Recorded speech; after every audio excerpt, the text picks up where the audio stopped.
اعوذ باللہ من الشیطان الرجیم بسم اللہ الرحمن الرحیم الحمدللہ رب العالمین وصلی اللہ علی شہنشاہ انبیاء علیہ طیبین الطاہرین المعصومین خصوصاً علی سر اللہ فی کل موجود و نور اللہ فی کل مشہود حجت اللہ الموجود رحمت دارین المحیط بالمشرقین والمغربین مدینۃ العلم ثقلین شریک القرآن وارث قرآن مظہر الایمان کامی الکفر والطغیان دافع الظلم والعدوان امامنا و امام الانس والجان صاحب الاسر والامر زمان اجل اللہ فرج شریف و امہات طیبین الطاہرین صلوات اللہ سلام اللہ علیہ اجمعین و لعنت اللہ علی اعدائہم من یوم الازل الی یوم الدین بسم اللہ الرحمن الرحیم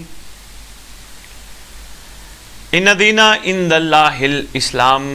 قابل قدر ناظرین واجب الاحترام سامعین، ہم آپ کی خدمت میں پروگرام بمناسبت والی خراسان امام ضامن مولا علی رضا علیہ السلام لے کر حاضر خدمت ہوئے۔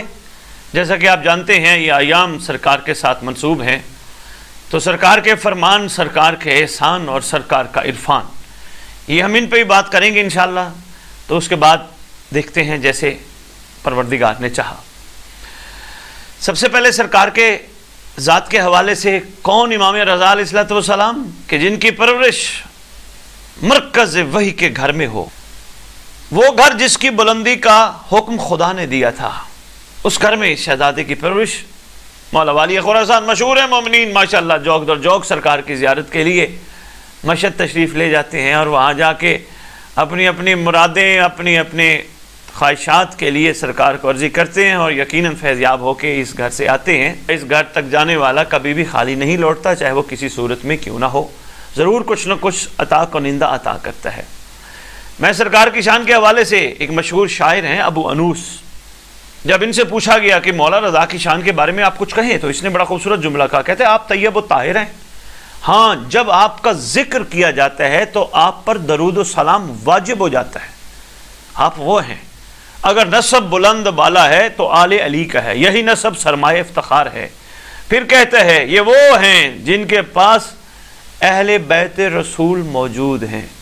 اور جب ان سے پوچھا گیا کہ تم امام رضا علیہ السلام کی شان میں کچھ کہو تو انہوں نے بڑا خوبصورت جواب دیا، بلکہ کہا گیا کہ تم شعر کیوں نہیں لکھتے ہو، تو اس نے فی البدی یعنی بغیر سوچے بغیر اس کے فوراً ایک دو جملے کہے، اور وہ جملے تھے انا لا استطیع مدح امام کانا جبرائیل و خادم لابی ہی۔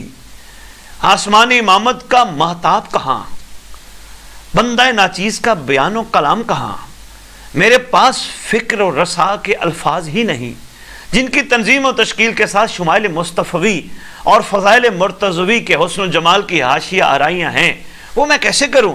اس لیے کہ آپ غیر معمولی صفات و کمالات رکھتے ہیں، اور ایسا کیوں نہ ہو بھلا، کیونکہ میرے مولا اس ذات کے فرزند دل بند ہیں جن کی خدمت کی نوکری جناب جبرائیل کے لیے سرمایہ اور افتخار تھی۔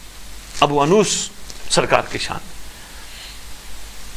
تو ایک شاعر اپنی عاجزی کا اظہار کرتے ہوئے یہ جملہ کہہ رہے تھے، شاعر بڑے آئے ہوں گے سرکار کی زندگی میں بھی، ویسے شاعروں کا ایک بڑا کردار ہے، جیسے دیب الخزائی ہے اور بھی ہیں، اسی طرح ابو انوس بھی ہے۔ ابو انوس نے بڑی خوبصورت بات کی جو میں نے آپ کے سامنے پیش کی ہے، لیکن اور بھی شاعر آئے ہوں گے، لیکن کتابوں کی زینت صرف وہی شاعر بنے کہ جنہوں نے وہ شاعری کی کہ جس میں الہامی باتیں شامل تھیں، اور یقیناً یہ الہامی باتیں ایسے نہیں ہوتی، توفیق خداوندی سے ہوتی ہیں، انہی کی برکت سے جو شہزادہ تشریف فرما ہو۔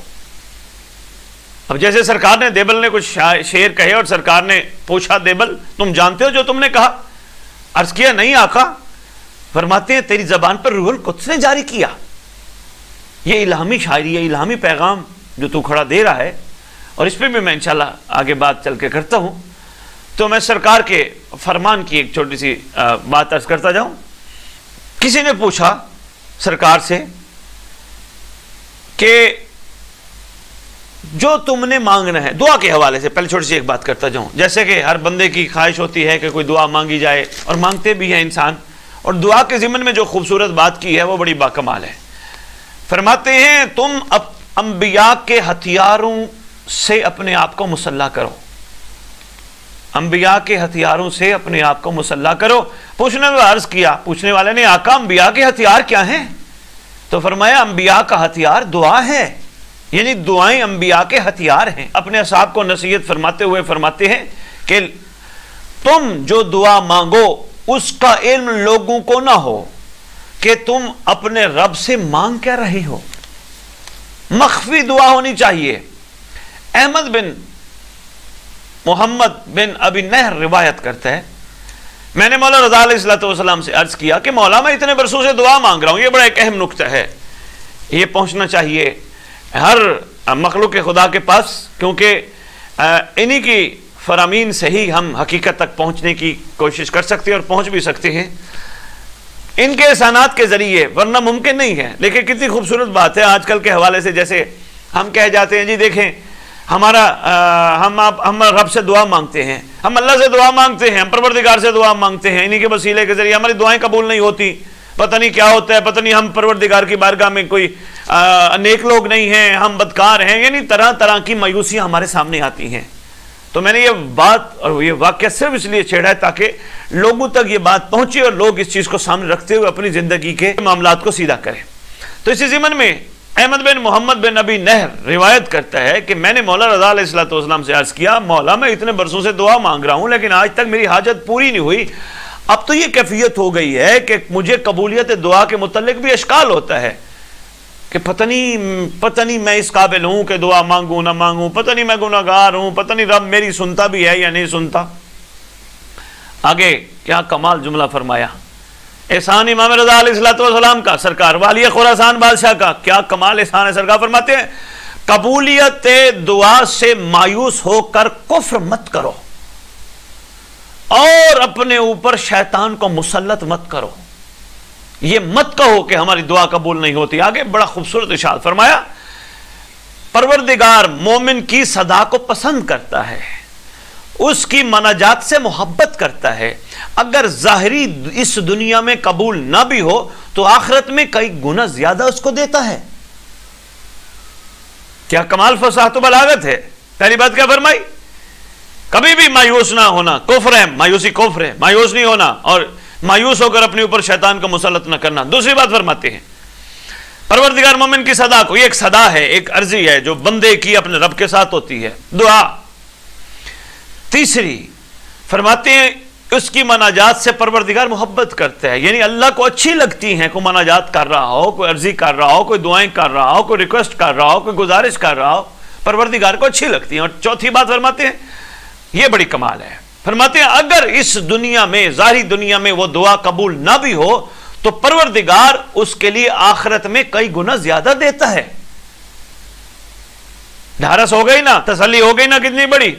اور فرماتے ہیں، اور یہاں اس سے بھی بڑی بات، اللہ اکبر، معصوم فرماتے ہیں مومن کو چاہیے کہ وہ راحت اور سکھ میں بھی ایسے دعا کرے جیسے سختی اور دکھ کی حالت میں کرتا ہے۔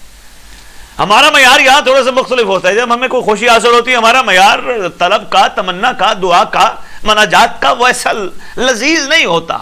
یعنی جب ہم دکھ میں ہوں تو ہمارا وہاں بڑا کمال ہوتا ہے معیار، ہم امید کی آخری کرن سمجھ کے اپنے رب سے گفتگو کر رہے ہوتے ہیں، اپنے مالک کو یہی کہہ رہے ہوتے ہیں ہمارے پر رحم کر، ہم بڑے اس وقت پھنسے ہیں، پریشان ہیں، اگر تم نے نہ بچے ہم بچ نہیں سکیں گے۔ یعنی یہاں کیفیت ایسی ہوتی ہے دکھ میں کہ آخری نجات دہندہ سمجھ کے، اپنے لیے آخری ایک راستہ سمجھ کے ہم پروردگار سے عرض کر رہے ہوتے ہیں کہ تو ہمیں یہاں سے بچا۔ اس لیے فرما رہے ہیں کہ سکھ میں بھی دعائیں ایسے کیا کرو راحت میں جیسے اپنے دکھ میں کرتے ہو۔ اور آگے جو جملہ ہے وہ اس سے بھی بڑا باکمال ہے، اور فرماتے ہیں اگر پھر بھی دعا قبول نہیں ہوتی تو سرکار نے 5 چیزیں فرمائی ہیں۔ اگر پھر بھی تمہاری دعا قبول نہیں ہوتی تو طلب حلال رکھو، حلال کے علاوہ حرام کی طلب تمہارے اندر نہ ہو۔ یعنی میں جو کماؤں گا محنت کر کے کماؤں گا، طلب ہے اور محنت کر کے دکھانی ہے، یہ نہیں ہے کہ شارٹ کٹ طریقے سے میں نے پیسہ کمانا ہے، کسی کا حق کھانا ہے، کسی کا مال کھانا ہے۔ طلب حلال، حرام ہے سامعین کسی کا حق کھانا، کسی کا مال کھانا۔ معصوم فرماتے ہیں اگر پھر بھی تمہاری دعائیں قبول نہیں ہوتی تو سب سے پہلے طلب حلال، اس کو اپناؤ، طلب حلال کو سامنے رکھو۔ دوسری بات فرماتے صلہ رحمی کو اپناؤ، بہت مشکل کام ہے آج کل کے دور میں، ہم نفس پرستوں کے لیے صلہ رحمی کو اپناؤ۔ ہم آج کل کسی پر رحم کرنے کے لیے تیار نہیں، ہم نفس کے ہاتھوں اتنا مجبور ہو چکے ہیں، کسی نے کسی کے بارے میں ہمیں بتا دیا، ہم نے فوراً اپنے ذہن میں اس کے بارے میں غلط سکیچ بنا لیا، فوراً اندر سے ہمارے وہ باتیں نکلنا شروع ہو گئیں، کہیں بھی بیٹھے ہم اس کا گلہ کرنے لگ گئے، غیبت کرنے لگ گئے۔ فرماتے صلہ رحمی اپناؤ اگر دعائیں قبول کرانی، اور پھر صلہ رحمی نہ کر کے پھر بھی ہم پروردگار سے اپنی دعاؤں کی قبولیت کے متمنی ہوتے ہیں۔ معصوم فرماتے ہیں صلہ رحمی اپناؤ، صلہ رحمی بہت ساری چیزیں آ جاتی ہیں، اور خصوصاً رشتہ داروں سے، خاندان والوں سے، بھائیوں سے، بہنوں سے، والدین سے، گھر والوں سے۔ کتنے رشتے ہیں ہمارے معاشرے میں جہاں ہم رہتے ہیں، پھوپھیاں، چاچیاں، مامیاں، نانیاں، تائے، بہت سارے رشتے ہیں، ہر رشتے کے ساتھ صلہ رحمی۔ ہم نے یہاں تو اپنے لیے راستے جدا کر لیے رشتہ داروں کے ساتھ، ہم تو ان کو اچھا نہیں سمجھتے، کوئی انہوں نے ہمارے خلاف کوئی بات کر دی، ہم نے سمجھا یہ تو بالکل ہی فارغ ہے، کسی کام کا نہیں ہے، آئندہ اسے بات ہی نہیں کرنی۔ یا معصوم فرماتے ہیں تو پھر یہ کہتے ہیں میری دعا قبول بھی ہو، ایسا تو نہیں ہوگا۔ صلہ رحمی اپناؤ، یعنی جو توڑے تم جوڑو، یہ صلہ رحمی ہے۔ کسی کو اس قابل سمجھو کہ اس کی مدد کرنی ہے اور وہ منہ سے مدد طلب نہیں بھی کر رہا، تم چند قدم آگے بڑھا کے اس کی مدد کرو، صلہ رحمی اپناؤ۔ معمولی کام نہیں ہے، بہت بڑا کام ہے۔ والدین کے ساتھ صلہ رحمی، اولاد کے ساتھ صلہ رحمی، بھائیوں کے ساتھ، بہنوں کے ساتھ، سب سے پہلے اپنا گھر، پھر گھر کے ساتھ والے قریبی رشتہ دار، پھر قریبی رشتہ دار کے ساتھ ساتھ محلہ، شہر، علاقہ، ملک، دنیا، صلہ رحمی۔ اور جو صلہ رحمی اپناتا ہے، قابل قدر ناظرین، اجر رسالت کے پلیٹ فارم سے میں آپ کی خدمت میں گزارش کر رہا ہوں، یہ بڑے اہم نکتے ہیں، بڑے عرفانی پہلو ہیں، اور جو صلہ رحمی اپناتا ہے یقیناً اس کی دعا قبول ہوتی ہے، اس کی زبان میں اثر ہوتا ہے، کیونکہ وہ صرف اور صرف مخلوق خدا کو معاف کرنے پہ تلا ہوتا ہے۔ وہ کیونکہ سمجھ چکا ہوتا ہے فرمان معصوم کو، صرف پڑھنے کی حد تک نہیں، ممبر کے سامنے بیٹھ کے واہ واہ واہ واہ کرنے کی حد تک نہیں، اندر اتارتا ہے، وہ سمجھ چکا ہوتا ہے کیا کہ مخلوق کے عیب چھپانے ہیں، عیب ظاہر نہیں کرنے، اسی طرح چھپانے جس طرح رب نے میرا عیب چھپایا ہے۔ اور یہاں میں ایک فرمان سنانے لگا ہوں، فرمایا گیا جس طرح اپنے رب سے رحم کی امید طلب کرتے ہو، اسی طرح رب کی مخلوق پر رحم کرو، تب تم اپنے رب سے رحم کی امید طلب کر سکتے ہو۔ اگر پروردگار کسی کو مہلت دے رہے ہیں اپنے حبیب کے صدقے، اپنی حبیب کی آل کے صدقے، اس وقت دنیا کی رسی کھینچی نہیں گئی، دنیا کو پلٹایا نہیں گیا، کوئی ہستی موجود ہے نا، یقیناً آپ اور ہم اس بات پہ متفق ہے، اس ہستی کا نام امام زمان علیہ السلام۔ اگر ان کی برکت سے یہ نظام کائنات قائم ہے، رب نے کسی چیز کو کچھ ابھی تک نہیں، ابھی تو کچھ بھی نہیں ہوا، بہت کچھ ہونا ہے۔ اگر ان کی برکت سے پروردگار نے مخلوق کی سانسیں نہیں روکی، مخلوق کی سانسیں چل رہی ہیں، تو یہاں اس لیے فرمایا گیا کہ صلہ رحمی اپناؤ۔ بار بار کسی نہ کسی انداز میں معصوم کو فرمانا پڑتا ہے، ہر معصوم نے فرمایا صلہ رحمی، صلہ رحمی، صلہ رحمی۔ ہم نے تو کہا یا علی یا علی یا علی، یا حسن یا حسن یا حسن، یا حسین یا حسین یا حسین، ہم نے بس یہ کہا، جو انہوں نے فرمایا ہم نے وہ نہیں سمجھا۔ ہم مشہد بھی گئے، مولا رضا کا سلام بھی کیا، مولا رضا کا لنگر بھی کھایا، مولا رضا کی چوکھٹ پہ جا کے تعظیماً سلام بھی کیا، مگر کھڑے ہم وہیں کے وہیں رہے۔ ابھی تک ہم زوار بن کے بھی آتے ہیں مگر ہمارے اندر وہ خوشبو رضا نہیں ہے۔ اس کا مطلب پھر ہم دنیا، اچھا میں پھر اس کا مطلب بتانے سے پہلے، پھر ہم دنیا کو کہتے پھر رہے ہوتے ہیں، اور جی ہماری تو دعا قبول نہیں ہوتی، اور جی ہم تو بڑے گناہگار ہیں، اور جی ہم تو بدکار ہیں۔ خدا کی قسم معصوم نے کتنا آسان راستہ فرما دیا، صلہ رحمی کو اپنا لو تمہاری دعائیں قبول ہو جائیں گی۔ ایک صلہ رحمی والا اتنا معاملہ ہے، اگر اس چیز پہ بھی ہم قابو پا لیں تو میرا خیال ہے معاملات بہت سے بہت بہتر ہو جائیں گے۔ یہ بڑا پن ہے، کسی کے سامنے اس کی انا کو دیکھتے ہوئے اپنے آپ کو چھوٹا کر لینا۔ انسان چھوٹا نہیں ہوتا، اور اللہ کرے ہم لوگ مولا کی نگاہوں میں چھوٹے نہ ہوں، مولا کی نگاہوں میں ہم کم تر نہ ہوں۔ بندے مخلوق خدا کوئی بات نہیں، اگر کسی کی انا اڑی ہے، صلہ رحمی ہے، آگے بڑھو، کوئی بات نہیں۔ اگر وہ معافی نہیں مانگ رہا تم اس سے معذرت کر لو، معافی مانگ لو، بات کو ختم کرو تاکہ تمہارے اندر کوئی کرنٹ پیدا ہو۔ دیکھیں یہ ہم نے یقین جانیے ان کو مانا ہے، انہوں نے جو کریکٹر بلڈنگ پہ پسند فرمائی ہیں باتیں، ہم نے اس پہ غور نہیں کیا، ہمارا اس سے سروکار نہیں تھا، چونکہ ہمیں چاہیے تھا بس ختم قرآن کا ثواب مل جائے بس ہم یہ کر لیں ہمیں اس کا اجر مل جائے. ہم نے یہ نہیں غور کیا ان ساری چیزوں کے پیچھے چھپی ہے اصل میں بات جو ہے وہ کریکٹر بلڈنگ. اب معصوم یہ فرما دیتے کہ تم جو دعا مانگو اللہ تمہاری قبول کر لے گا. نہیں، معصوم نے شرطیں بتائی ہیں پھر بھی تمہاری دعا قبول نہیں ہوتی، تو یہ کرو تاکہ تمہاری دعا قبول ہو جائے. تیسری چیز وہی والی بات جو میں نے ابھی آپ کی خدمت میں عرض کی، فرماتے ہیں لوگوں کے عیوب کی پردہ پوشی کرو، عیبوں کی پردہ پوشی کرو. آج ہمیں کسی کا کوئی ننگ نظر آ جاتا ہے، کسی کا کوئی گند نظر آ جاتا ہے، کسی کا کوئی غلط کام نظر آ جاتا ہے، کوشش ہوتی ہے پوری دنیا میں پھیلائیں.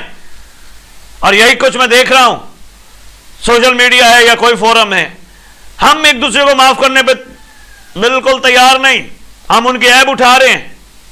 آپ کو بتاؤں ایک چھوٹی سی بات، کسی کو ہائی لائٹ کرنے سے، کسی ایک ایسے بندے کو ہائی لائٹ کرنے سے کہ جو اس قابل ہی نہ ہو، اس کو ہائی لائٹ کرنے سے اس کا مقام تو لوگ سوچنے مجبور ہو جاتے، کہیں سے کہیں پہنچ جاتے اور آپ بہت پیچھے رہ جاتے ہیں. بڑی اہم بات معصوم فرما رہے ہیں، اگر دعاؤں کی قبولیت چاہتے ہو عیبوں پہ پردہ ڈالو. عیب کیا ہے؟ اب میں ایک بات کرنے لگا ہوں بڑی اہم ہے، پلے باندھ لینا. کیا خوبصورت جملہ ہے. اس بندے کو قربانی کا عیب سے بے باک جانور تلاش کرنے کا کوئی حق نہیں جو خود عیبوں میں گھرا ہو. جانور ڈھونڈنے گئے، منڈی گئے، ہم نے کوشش کی بے عیب جانور دیکھیں، جانور کو عیب نہ ہو، کان خراب نہ ہو، ٹانگ خراب نہ ہو، کوئی اور مسئلہ نہ ہو. ہم بے عیب جانور ڈھونڈ رہے ہیں اور خود بے عیب بننے کی کوشش نہیں کر رہے. اور ہم نے یہ قربانی پہ میں انشاءاللہ اس پہ بھی بات کروں گا، قربانی کے پیچھے حقیقت کیا چھپی ہے. کیونکہ آج تک جانوروں کی قربانی سنت ابراہیمی کے مطابق کر رہے ہیں ہم، مگر حقیقت قربانی تک ابھی تک ہم نہیں پہنچ پائے. قربانی ہمیں سمجھ ہی نہ آئی، سرکار نے یہ سنت نبی کی جاری کیوں کروائی، آج تک جاری کیوں ہے، اس پہ ہم نے کہا نہیں. بار ایک چھوٹا سا جملہ تھا وہ میں نے آپ کی خدمت میں عرض کیا. اس لیے فرماتے ہیں لوگوں کے عیبوں پر پردے ڈالو، پردہ پوشی کرو، کسی کا عیب دیکھ لو، اندیکھا کر دو، اور اگر تم مومن ہو تو اس کا عیب دیکھ کر تم رب سے اس کے لیے رحم طلب کرو. یہ ہے تمہارا کمال. پھر دیکھو دعائیں قبول کیسے نہیں ہوتی. تیسری بات فرماتے ہیں قطع تعلق مت کرو. میں ایک بات پہ بیٹھ جاؤں تو میرا ایک پروگرام ہمارا نکل جائے گا توفیق امام زمان علیہ السلام سے ایک جملے پر ہی. قطع تعلق اختیار نہ کرو بلکہ قطع تعلق والے سے بھلائی کرو. کتنا مشکل کام ہے قطع تعلق. جو تعلق توڑ دے تم بھی توڑ کے بیٹھ نہ جاؤ. 6 مہینے بات نہیں کرنی، 6 سال. رزلٹ کیا نکلتا ہے؟ رزلٹ یہ نکلتا ہے جب بندہ مر جائے اس وقت کھڑے ہو کے اس کی چارپائی کے قریب اس کا وارث کھڑے ہو کے اعلان کرتا ہے، جو بھی ہو اعلان کر کے کہتا ہے جناب اس سے کوئی غلطی ہوگی، کوئی تکلیف ہوگی، کوئی پریشانی ہوگی، کوئی مسئلہ ہو گیا ہو، للہ خدا کے لیے، آل محمد کے لیے اس کو معاف کر دو. کتنا افسوس ہے بندہ مجبور ہو کے اپنے پچھڑوں کے ذریعے معافیا منگوائے. انسان دنیا میں کیوں یہ کام نہ کرے؟ قطع تعلق کا منع فرمایا گیا، بالکل قطع تعلق.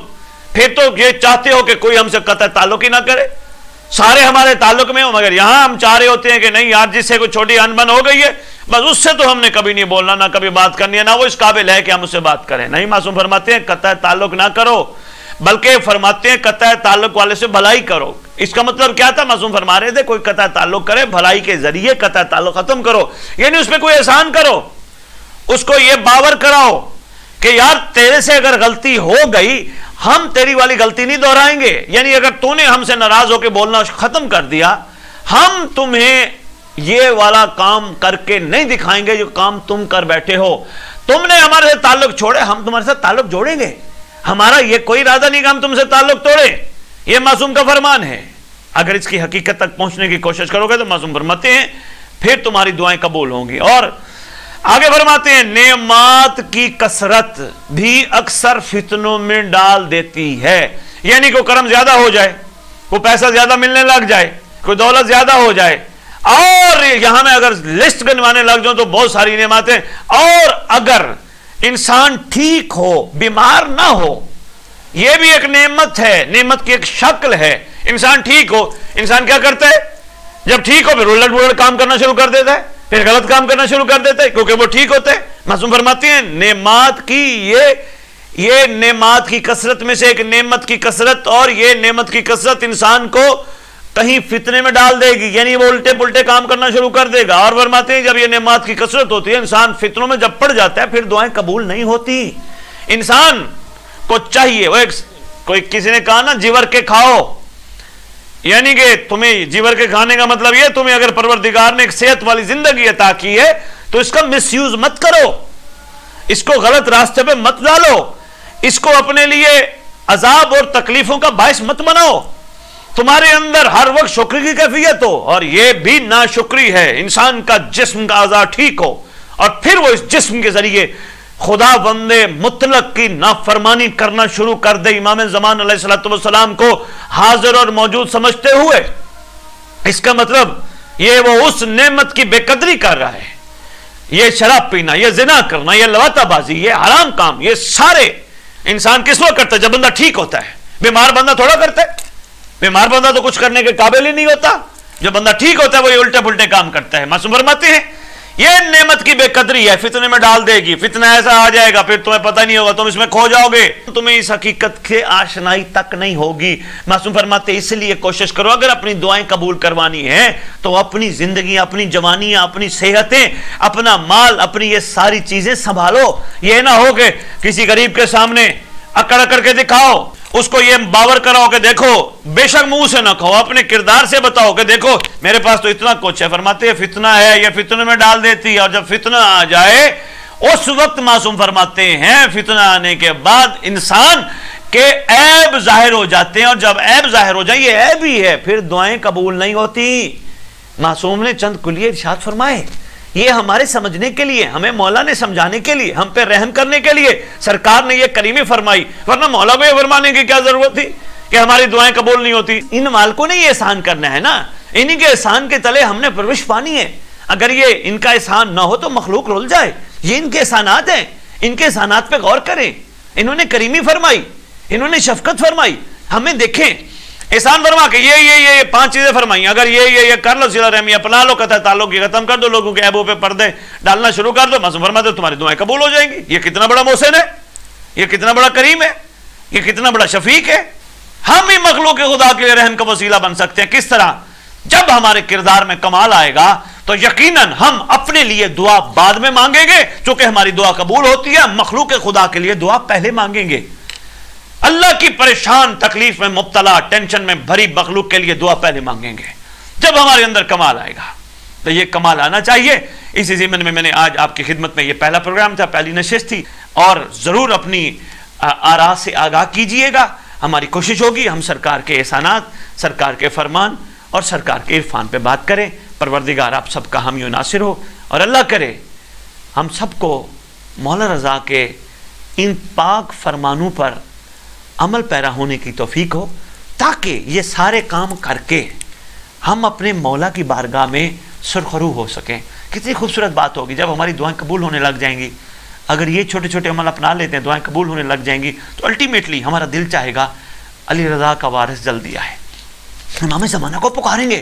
اور ایسا ہو نہیں سکتا اگر مومن یک دل ہو کر، یک ذہن ہو کر، یک سوچ ہو کر، ایک ہو کر، سارے مل کے، کیونکہ دعائیں تو قبول ہوتی ہیں اگر یہ معیار ہو، اگر سارے مل کے اس معیار پہ آ کے مولا کو بلائیں، کوئی دیر ہوگی نہیں۔ طویل غیبت اختتام کو پہنچ کے سرکار کا ظہور ہو جائے گا، اور سرکار کا ظہور مومنوں کے اس حسین دور کا آغاز ہے کہ جو ایک مومن کا حق ہے۔ جس طرح امام رضا علیہ السلام کا ایک لقب ہے، مومنوں کی آنکھیں جن کو دیکھ کے ٹھنڈی ہوتی ہیں، جن کو دیکھ کے مومنوں کی آنکھیں ٹھنڈی ہوتی ہیں، مولا رضا کا لقب۔ شاید میں نے آپ کو ان پروگراموں میں بتایا تھا، قرۃ عین المومنین، اہل ایمان کی آنکھوں کی ٹھنڈک۔ اچھا کتنی بات ہے، صرف مولا رضا اہل ایمان کی آنکھوں کی ٹھنڈک ہے، یا علی بھی آنکھوں کی ٹھنڈک، مولا حسن پاک بھی آنکھوں کی ٹھنڈک، مولا کریم کربلا بھی آنکھوں کی ٹھنڈک، مولا سید الساجدین بھی آنکھوں کی ٹھنڈک، مولا باقر العلوم بھی آنکھوں کی ٹھنڈک، سارے معصوم آنکھوں کی ٹھنڈک۔ ارے بھائی کیا کمال ہوگا، ہم دعا کریں گے ان سب چیزوں پہ قابو پا کر تو کیا کمال ہوگا۔ پروردگار ہماری دعاؤں کو شرف قبولیت بخشتے ہوئے ہمارے امام زمان علیہ السلام کے ظہور میں تاجیل کرے گا۔ پھر ایک ٹھنڈک نہیں،